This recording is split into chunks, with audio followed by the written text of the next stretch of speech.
নিয়ে আছেন এবং এই তিনটা আল্লাহ তাআলার হাতে।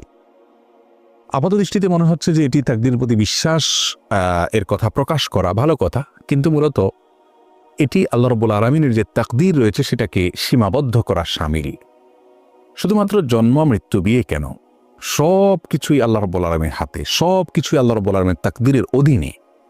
আমরা কি করব কি না করব আল্লাহ রাব্বুল আলামিন আগে থেকে জানেন, তিনি লিখে রেখেছেন। তার তাকদীর আমাদেরকে বাধ্য করছে ব্যাপারটি সেরকম নয়, বরং আমরা যা করতাম, আমাদের যে গন্তব্য, আমাদের যে কর্ম, সেটা আল্লাহ তাআলা আগে থেকে জানেন, তিনি লিখে রেখেছেন। তার তাকদীরের বাইরে কিছুই নেই। শুধুমাত্র জন্ম মৃত্যু বিয়ে কেন, আমাদের উপার্জন, আমাদের খাদ্য, আমাদের রিজিক, আমাদের সব বিষয়গুলোই আল্লাহ রাব্বুল আলামিনের হাতে।